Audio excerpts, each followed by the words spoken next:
जम्मू कश्मीर में बौखलाए आतंकी साधुओं को धमकाए। पीएम मोदी का एयरफोर्स वन रेडी। अर्थव्यवस्था को लेकर एक बार फिर राहुल गांधी ने मोदी सरकार पर साधा है निशाना। तो कार्टून के जरिए बीजेपी आरएसएस पर किसने किया हमला? राष्ट्र से जुड़ी 9 बड़ी खबरों के लिए दिखाते हैं टॉप 9 राष्ट्र। जम्मू कश्मीर में साधु संत आतंकियों के निशाने पर है। आतंकियों ने साहिल जी महाराज को फोन कर जान से मारने की धमकी दी है। पाकिस्तान से साहिल जी महाराज को धमकी भरा फोन आया। आतंकियों ने साहिल महाराज से ये भी कहा कि उन्हें हिट लिस्ट में रखा गया है। जैसे उन्होंने हमें इस तरह की धमकी दी जान से मारने की, तो उसकी सूचना जो है हमने तुरंत पूर्णिचक चौकी अफसर साहब को दी, रोहित भगत जी को। पीएम मोदी को बहुत जल्द एक अभेद्य विमान मिलने वाला है। ये विमान इतना सुरक्षित है कि दुश्मन चाहे तो भी इसे भेद नहीं सकता। अमेरिकी राष्ट्रपति ट्रंप जिस विमान में सफर करते हैं, ठीक वैसा ही विमान अगले हफ्ते पीएम मोदी को मिलने जा रहा है। इस विमान को एयरफोर्स वन के नाम से जाना जाएगा। विमान में एक बार ईंधन भरने के बाद ये भारत से अमेरिका की दूरी तय कर सकता है।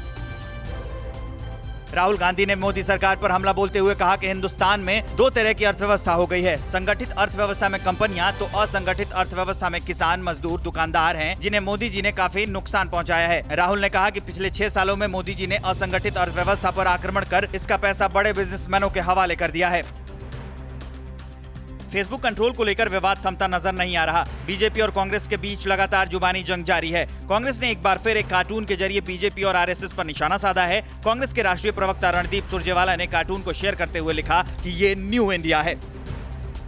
कोरोना संकट के बीच बिहार चुनाव के लिए चुनाव आयोग ने गाइडलाइंस जारी कर दी हैं। इन गाइडलाइंस के तहत चुनाव आयोग ने बताया है कि बिहार विधानसभा चुनाव के लिए नामांकन ऑनलाइन दाखिल किए जाएंगे। साथ ही चुनाव के दौरान कोरोना से बचाव के लिए कई नियमों का पालन भी करना होगा।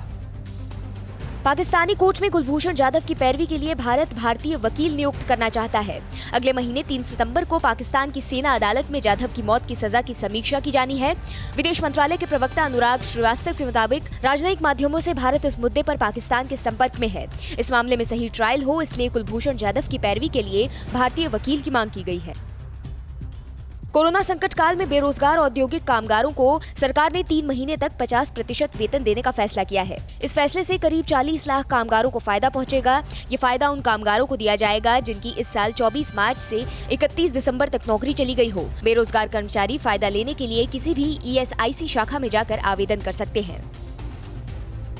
कोरोना पर जारी एक रिपोर्ट के मुताबिक अगस्त में दुनिया में सबसे ज्यादा कोरोना मरीज भारत में दर्ज किए गए। अगस्त में भारत में 12 लाख से भी ज्यादा लोग कोरोना संक्रमित हुए। रिकॉर्ड केस के बीच गुड न्यूज ये है कि भारत साल के आखिर तक कोरोना की वैक्सीन हासिल कर लेगा। ये दावा खुद केंद्रीय स्वास्थ्य मंत्री डॉक्टर हर्षवर्धन ने किया है।